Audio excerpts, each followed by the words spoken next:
Hi, guys. Excited to be here? Yeah? Excited to be part of the revolution? It is good to be here with all you beautiful Webflow people. It is good to be here in London. I'm very happy to give this talk today. I also feel very fortunate I get to do this, so Webflow, thanks again for having me. Before we officially kick things off, I would like to know who here is unfamiliar with my work, or with me.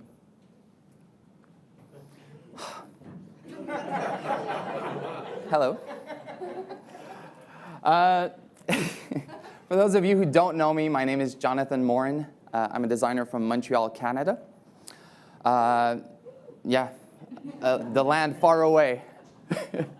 I'm also a visual developer, which is still weird to say after all those years. Can't get used to it. I am the founder and face of Jomor Design, which is an independent design practice that focuses on high-end digital experiences. And I've been using Webflow for over 8 years now. So yeah, I think I like it. Today we will talk about the merging of Webflow and creativity. I myself, I try to live in this area right here. Call this the fun zone. Those of you who do know me know that I like to come up with fun, original, interactive experiences. I view each new project as an opportunity to experiment and challenge myself in order to create something new, something that not only satisfies my clients' objectives, but also keeps things fresh and exciting and fun for moi as well. Oh, look at that. So the name of this talk today, yes, you can do that with Webflow, I think it's pretty interesting. The concept behind that came from the recurring question I've been asked over the years, which is always, is this made in Webflow?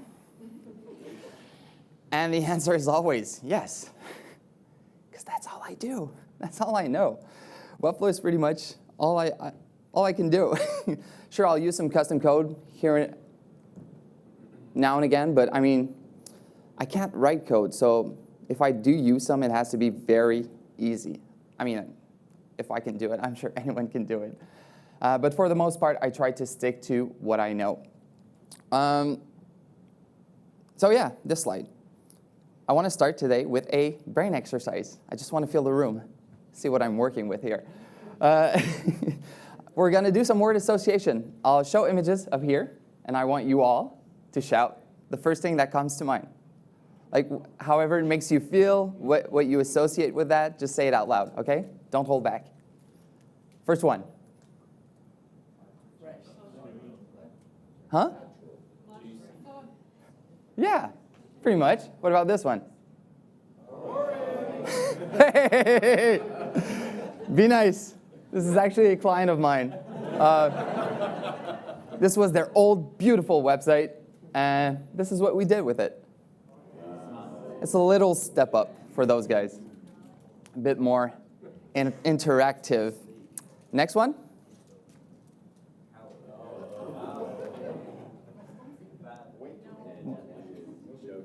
Not big fans of those? Wrong. What about this one?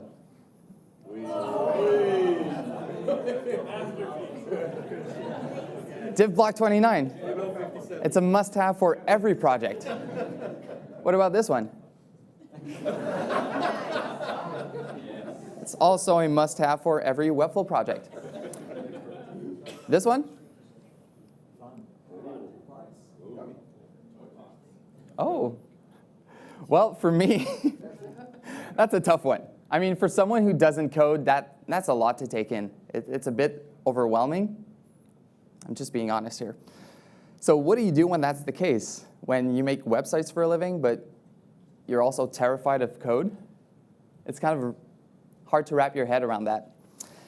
And the thing is, code is just a fraction of the challenge we might face. As designers, freelancers, visual developer, or anyone for that matter, we all know that pain. We're climbing this overwhelming mountain of knowledge we need to obtain in order to be successful in our professions. And it's a lot. For some of us, it might look something like this. And honestly, that's like a tiny portion of what's out there, right? And we're just hanging on, trying not to die. And I think the problem is that pressure, that perception that we need to know everything and be super experts in everything. And that's just not realistic. We got to give ourselves a break and realize we're only human. I'm here to instill in you the idea that only mastering a few tools, that mastering Webflow, that having a specialty can be extremely beneficial as long as you also inject some innovation and novelty into what you do. What's next? Yeah, innovation and novelty. I'm not just talking from like an interactive standpoint. I know it's pretty much what I do, but also for like when you're dealing with weird client demands or you're facing technical challenges, it's good to get creative. And if you can't code, that doesn't mean that you can't get creative with what's at your disposal, right? So we're going to look at some interesting case studies I think are good examples of thinking outside the box, right? It's all about how we can use, how we can create meaningful moments by using what Webflow already has to offer, kind of like elevating the features or using them in ways that are just different, not necessarily how they were meant to be used. So let's start off with forms, right? This is a form. It's pretty much what we expect of a form. Out of the box, this is what the Webflow form looks like. But there's no reason why we couldn't spice things up a bit. So in 2019, for my portfolio, I wanted to do something that's a bit more memorable, something that's a bit more exciting. So I made the form look like you're writing me a message by filling out the blanks. And this is using Webflow form, right? And then when I redid my portfolio in 2021, I did this version here, where it's like slides or step to fill out the form. So as you can see, in a Webflow form, you can still pretty much put anything in it. And you can also add Webflow interactions. So there's no reason why you could not experiment with Webflow forms. Both of them are based using that default element. Good times. Sliders. Oh, but Webflow sliders suck. Do they? What do you mean? It's not that bad. We've got arrows. We've got those very cool dots. That comes in black or white. 2 colors. I mean, awesome. We've got slide transitions. There's a lot we can play with here. For example, I did this slider for a client. This is using Webflow's default slider. But I made things a bit more interesting with the hover effects, the slide transitions, and the layout. For this one, I want to focus on the navigation, meaning the arrows. I'm still using Webflow's default settings and functionalities, but I mean, I'm making it a bit more custom. You'll see what I mean. So in the designer, do we have any people here who don't use Webflow on a regular basis? No one. I liked it. You? Oh, no. Okay. Too busy. So here, I'm using the slider to set the size of this thing, position it. By default, I'm sure we all know that the slider will have a position relative, but that's not good here because we need those arrows to be independent from the parent. If we leave the position to relative, those will be contained inside the parent. We don't want that, so we need to change that default setting. Then we also need to change the default setting of the mask, obviously, because this will have an overflow mask, an overflow hidden. And yeah, we don't want that because we need to see those extra slides bleeding outside of the frame. But yeah, the interesting part about the slider are the arrows. So I'm using a root class name, the slide arrow class name, to, again, style it, position it. Then I'm just using a combo class for the other one that I'm just setting next to the previous one. What's interesting about the slider is we don't want it to go full circle. It needs to stop when it reaches the ends, right? But we still want to see those arrows as if they were grayed out, like this. And right now, it's not something we can do natively inside of Webflow. all we have is this option to check the hide arrows at the end, which can work sometime, but for this design it doesn't work so well. So we need to get a bit creative. What I did is I added a couple divs inside the slider, used the same class name as the arrows, added a combo class to style them a bit differently. Here I'm just reducing the opacity to 25%. If you're doing something like this, make sure to have the event pointer none so that you don't interfere with the actual navigation of the slider. And that's pretty much it. I mean, it's kind of straightforward. Does anyone here don't know that you can have slide change animation? Is everyone aware that you can have slide change interactions? Yes? You don't? Well, now you know. So I myself, I like to start with the slide out of view interactions because here we have the default setting, and I just want to imagine how this is going to slide out of the frame. For this one, it's super straightforward. All we're doing is scaling it down, then we're adding a small filter on it and bringing down the opacity. That's it. And then when we create the slide in view, we just do everything in the opposite way. We reset it to its default state. And that's pretty much it. When you do something about something like this, where the slides are bleeding outside of the frame, just be mindful that you might get some horizontal scroll. So there's a few ways you can prevent that. You can have on the entire section overflow hidden, or you can do like I did here on the main wrapper of all my sections. I have a custom property of overflow clip, which does the work. Just a heads up, if you're doing something like that, it might not work on older browser versions, so just be mindful of that. Yeah, I'm pretty sure this could easily be done with code, obviously, and I'm not going to repeat myself all day. We all know that there's many ways to accomplish something. I'm simply sharing how I did it, and if it helps you, well, great. Here's another example of a Webflow slider. This one, though, only moves in one direction. And this one also is keeping that overflow hidden on the mask so that we don't see the cards bleeding outside of the frame. I just want to bring your attention here. Yeah, I mean, I got this. Here, when you're playing with the slide change interactions, the easing, the timing, and all that, you really got to make sure to think about the slider settings because those two things have to be in sync. They have to talk to each other, right?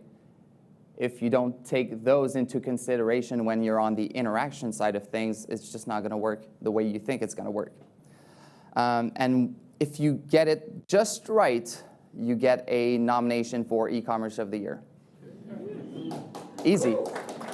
No, it's standard. You get it just like that. This one here again is a slider that only goes in one direction. But here you don't need to locate the arrows, right? Your cursor is the arrow. And wherever you click on the page, it's going to trigger that slide change. If you do something like that, though, just be mindful to not interfere with anything else that is clickable on the page because, yeah, that would be bad.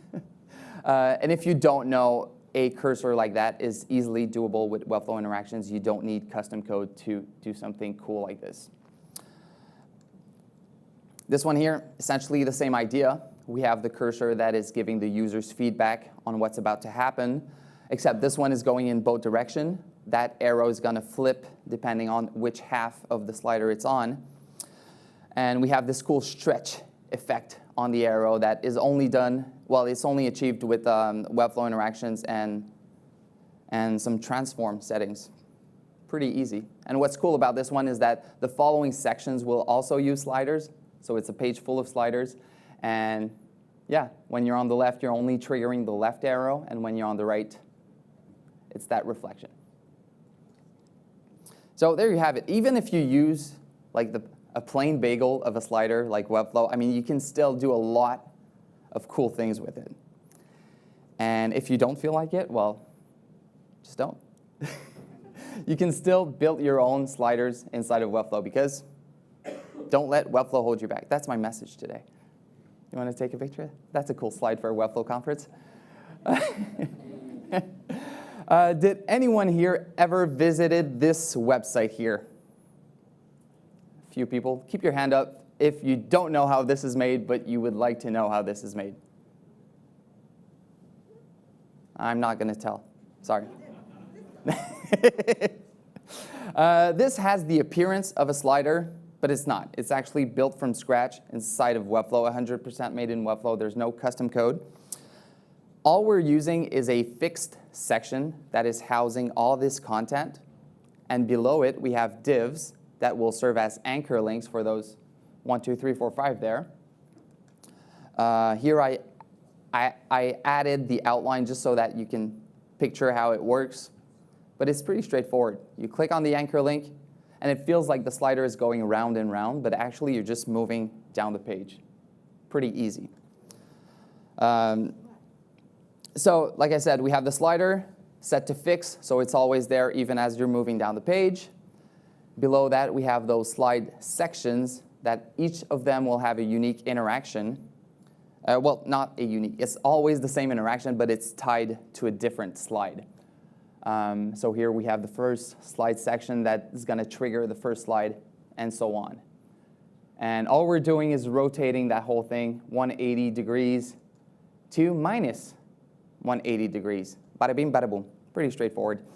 Well, I mean, today it seems very easy and obvious, but I needed to first be very comfortable with Webflow before I could even think about doing something like that. And that's what I mean when I say develop a specialty, become an expert at something, because then you see new opportunities and you can see how far you can push things. One more example of a custom-made slider. This one is a draggable one, and as we all know, we can't do anything draggable natively inside of Webflow, so I needed custom code for that. Well, for the drag itself, but also for the two states, the holding down of the mouse and letting go of it for the different states of those frames. So I used my good friend ChatGPT to help me with the code. Inside of Webflow, super basic. It's a collection list set to horizontal flex, and I have the overflow set to auto so that we have that sideways scroll. And yeah, again, I'm sure this could easily be done with code. And I know it might sound super basic for someone who does code, but me, I didn't know how to approach that. I was like, how am I going to do this? But with the code generated by ChatGPT and my Webflow knowledge, yeah, I was able to get the results I wanted in a decent amount of time. AI, don't knock it till you try it. It's pretty cool. I think there's something in it for everyone. Background videos. This is pretty much what we expect of a background video. It's what we think about when we think background video. But, I mean, we can use the basic Webflow background video element for a lot of things, like I did on this very cool site. As you can see, it doesn't have to take up the full background, but it's called the background video. Okay. I know it's misleading, but just like anything else on the site, you can style it however you want. You can play with it with interactions. So as you can see here, it's moving with the cursor. And I'm sure that's not what Webflow had in mind when they came up with the background video element, but it's there. Might as well use it. Here, I used it as background texture for the graphic element we have here. I didn't design that. I only developed that. Out of curiosity, I'd like to take the pulse here. If a client gives you this design in Figma and you're the one developing it, what would you say is the best way to accomplish this? What would you use? Anyone? Alati, GSAP, Spline? What would you use? Spline. Spline? That's a good answer. What's the best way to do this? Anyone? Video. Video? Who said that? Like background video? Yeah? Anyone else? Regular video. Yeah. Sorry? I mean, yeah. There's a lot of ways to do it. Those are great answers, and you're all wrong. No, you're not wrong. But the thing is, there's no right way to do one thing. It always depends on the situation. It always depends on the context. Because, yeah, do you have to interact with that? How important is load time? What about bandwidth? Does that need to be changed often? Who will make those changes? What's the relationship between the desktop and the mobile version? There's a lot of questions to ask before making a decision on that. So before you build it or suggest something to your client, just make sure that you ask a lot of questions to build something that's in their best interest. And we're going to look at a few examples of how I do this. So the random order feature, which is good for organizing blog posts or lists of team members, news, press, or cats, apparently. But here I used it for colors only. So for this project, we wanted to have a different experience every time you visit the site. Well, a little bit different. We decided to randomize two things. We wanted to randomize those lines in the footer of the background and also the page loader. So for this, what I did is I created a collection list that's only for colors, so that way my client can edit a color or add a new color, and those colors will automatically be put in the rotation without having to call me, which makes their lives easier. As you can see, we have the background color that is pulling from the collection list, and it's set to shuffle random. Pretty easy. If you're doing something like that, though, just know that it's not going to refresh each time you refresh the page. But yeah, I'm just using the tools at my disposal to create solutions for my clients. I'm just problem solving with what I know. For this project here, I did something very similar. We had those cool dots pattern that were repeating throughout the site, and we wanted to use them on the team members' photos as well. And my client is not the most tech savvy. They only have an editor access. So what we did is we made a collection list with those assets directly in the CMS. So that way they can just select the ones they want, and assign them to the specific team member. Yeah, maybe they don't want to create those assets. Maybe they can't. Maybe they keep losing the files you sent them. Maybe they can't be trusted with a designer access. There's a lot of reasons. And the way this is built, we have all those assets are there from the start, and it's just set to visibility set to conditional, and we're just showing the ones they selected in the CMS. Usually when you do something like that, clients are super grateful for the little extra independence they get. So yeah, make sure to think about the ones editing the site when you're building a site. Which is what I did here. For this project, we had those cool scrolling interactions that will change the images as you're moving down the page. Those 4 images are all stacked on top of each other, which works great for the live version, but if you're in edit mode, you can't reach them. You can only click the one that's on top, which is a small problem. So what do? Well, we can use Webflow interactions to make the editor usable. So step 1, I'm using transform to move those images down, so that way my client can see them, click on them, change them. And step 2, I'm simply resetting their positions with Webflow interactions.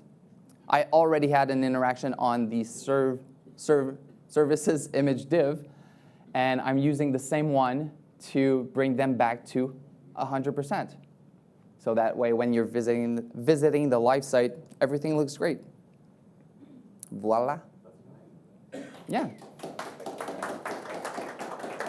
And you might be thinking, well, Joe, you're such a genius. How do you come up with that? No, you're not. It's a good question. With practice, there's no, we're talking about practice. There's no secret there. With time, with experience, you develop new reflexes, new ways of thinking, and it just becomes second nature at some point. It's just, the more you practice, the easier it gets. For me, after 8 years, my brain just works differently. I always think, how could I do that in Webflow? For example, here I had a client that was describing this fancy animation to me. And I was thinking, well, why hire someone to do the animation? We don't need to hire an animator for that. I'll just do it myself in Webflow. So how this works, I build those SVGs inside of Illustrator, and then I'm stacking them on top of each other inside of Webflow, and then I'm just moving them around using Webflow interactions. Pretty efficient, pretty easy to do. This one here is the exact same thing, right? So as long as it's on brand and it fits with the narrative you're going for, it's pretty easy to do. You can do your very own animations inside of Webflow. Something like this, you might think to yourself, well, that is going to slow down the site quite a bit. But no, not at all. From experience, I can say that using animations like this can be less taxing on a site than using videos or Lotties or Spline. It's not too bad. Lightboxes. Oh, the Webflow lightbox.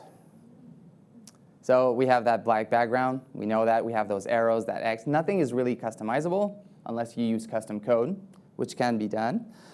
Or you can make your own, like I did here. It's a bit more time consuming, but it's doable. The thing is, when you're planning to use videos inside of Lightbox, that's a problem because you want the video to stop playing when you close the div. And if you're only using divs with no custom code, you can't do that. In 2019, I was working on this project here, and we wanted a custom experience. We wanted to do something that's not the black Lightbox because we have those cool UI things. So what happens is if you click on a thumbnail image, you're simply taken to a new page to play that video. So it feels like it's a Lightbox, but it's not. So that was just my fun little workaround that I came up with in 2019. And back then, yeah, I was pretty proud of my solution. Yeah, the navbar. So we all know that the full page menu with the hamburger icon is great for mobile, tablet, but there's no reason why we couldn't use that every now and again for desktop as well.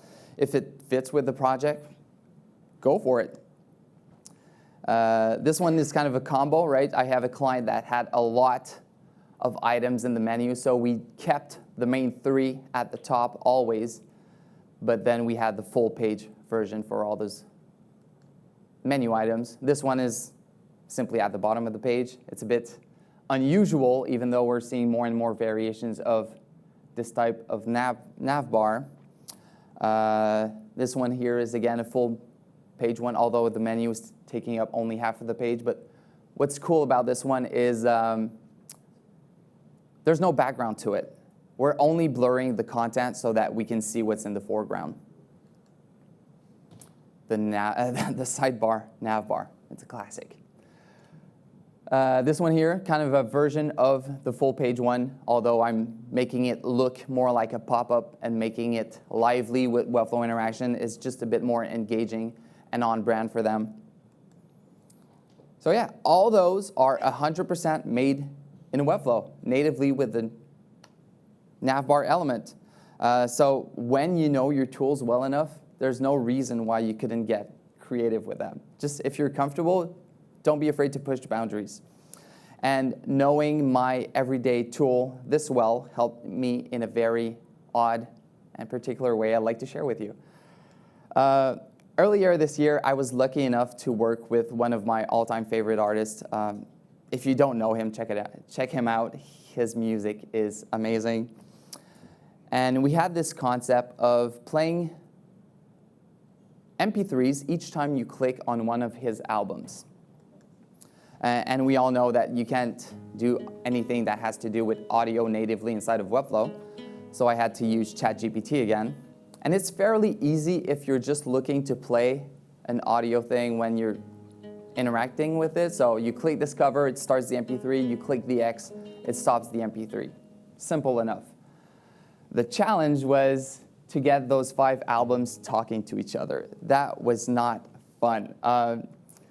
Because you need to, when you close it, you need to stop the audio. Let's say you have one open. You click on a new one, it has to trigger that other album to stop the audio, but also to trigger that closing interaction. And you might think, oh, it's easy. Oh, yeah? I spent days trying to figure it out. I could not figure it out. I was really, really discouraged, feeling very, very bummed out because I thought we would need to let go of that idea. But then I remembered how the navbars behave. And I thought, wait a minute, what if we use the multiple navbars? I'm pretty sure that if we open a navbar, the other one is going to automatically close. Are you still with me? And thus triggering that closing interaction on the navbar. So I was like, oh my God, I'm going to try that. So I rebuilt the whole thing. I inserted navbars inside the list items. Each one of them has one. I tied those to the interactions I already had, and it worked. I was so happy about that. I mean, when you come up with your solutions yourself, but finding little workarounds, it's so great. Nailed it, pretty much.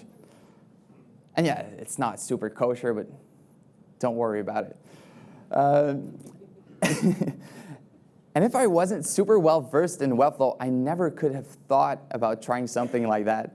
And that's what I say if I didn't have that expertise, I don't know what I could do. And the way I see it is I know where I stand. And I think it's all about finding where we stand, right? That way we can be transparent with our clients, with our team members, with our collaborators, and we release some of that self-imposed pressure. You don't need to know everything, you just need to know a few things very well. And for me, having that specialty works. So I hope it works for you. All right. Listen up. I know it's getting tough out there. We all feel it. We're surrounded by ever-changing technologies. We're drowning in a sea of tools, programming languages, and libraries, and there's not enough hours in a week to make sense of it all. I know it may feel like we can't breathe, like we can't win. Are we gonna take it? Do we just roll over and accept defeat? No way, Jose. This is not the time to feel sorry for ourselves. Did Vlad, Sergi, and Bryant feel sorry for themselves when everyone was telling them they had a stupid idea? Hell no. Because let me tell you something.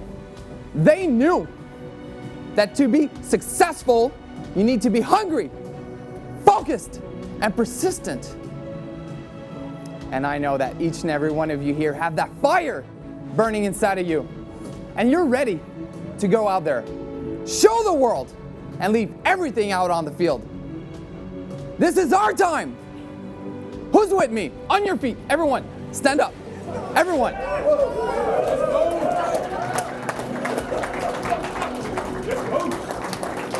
Who's willing to keep going no matter what? I am. Who's willing to fight? Who's willing to take chances? Who's willing to finish the job? Who's willing to seize this moment? Hell yeah. Now let's get out there and kick some ass! Let's go!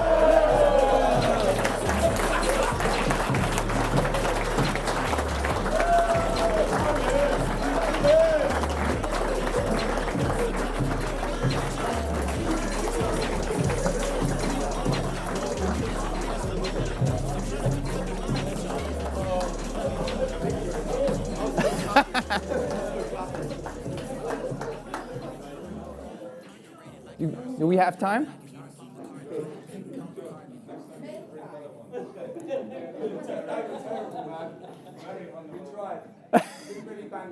It's all right. Are there any questions? No? Okay. Yes. Oh, sorry, there's a mic coming. Is this how you present to your clients? Always. 100%.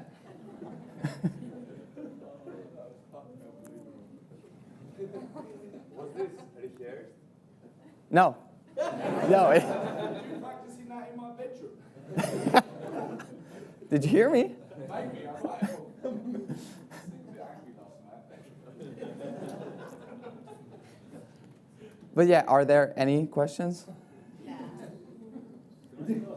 have you ever tried to learn custom code and then been like, you know what, I'm just going to try and do, like, I know that you can do everything natively in Webflow that you've just shown us. Yeah. It's insane. I didn't realize you could do a lot of the stuff you've shown in, like, natively in Webflow without custom code. But have you ever tried learning it and then given up, or have you just been like, I can just do all this natively? Yeah. If you didn't hear, his question is, why are you so good?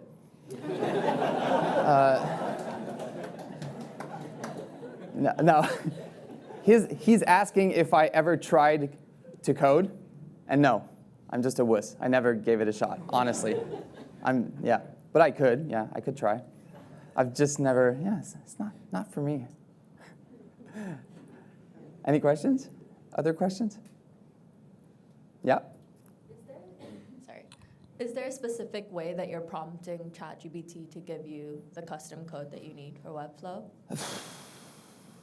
Not particularly, no. I'm just feeling it out. But it's always like you start small with a small request, and then you build on that. And you just keep going back to ChatGPT and asking to be more specific with the code. But yeah, there's no like straight line from point A to point B. It's always trial and error. Well, for me at least, there's a lot of turning knobs and trying random things to come up with the right solutions. And then there's a lot of testing that goes into it, obviously, for Safari.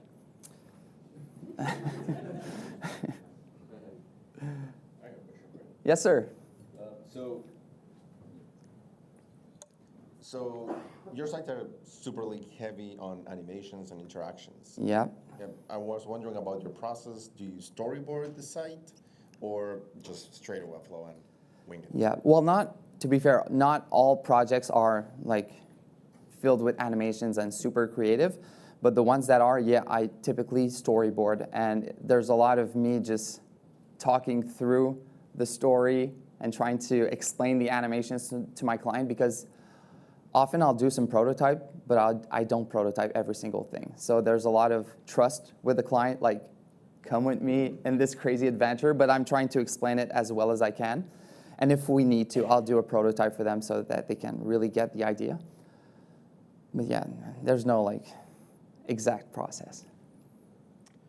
A little bit of a personal question. Yes. Are you related to Ryan Reynolds in any way?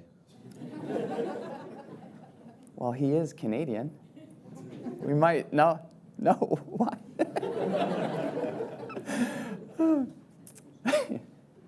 Anyone else? Don't be shy. We still got 12 seconds, I think. Hi. I see. So you say that as long as the problem is solved, it doesn't really matter how you solve it. Because I often feel like, for example, I know a bit of code too, but I'm not very proficient with it. And I find a way to solve it, but then I think, oh my God, if someone see that and they think what a silly way to do the thing. Yeah. But you kind of inspired me a bit, as long as it works, then it's a good solution. So, right? Yeah. Well, there's always that part of you that's like, oh, I'm gonna be someone's gonna know that I'm a fraud. I can't do it like Yes. that. But you just gotta tell that part of your psyche to just shut up. And then, of course, you need to be, your clients are hiring you to build something that is solid for them. So you need to know your clients, you need to know your audience, and in some cases, it has to be better or whatever it is. But yeah, know who you're making the sites for. That's very important. Okay, great, thank you. You're welcome. Yes, sir. Who bought your brand in Wall Street Journal? No, thank you. In 2022, you released a trailer for your Webflow course, How to Webflow Like a Boss, in which it featured a scene of rear nudity of you in Canada. Can you tell us whether you hired a body double or that was actually you? I don't know if I've seen Joe's butt. No comment. No comment. That's what they told me to say.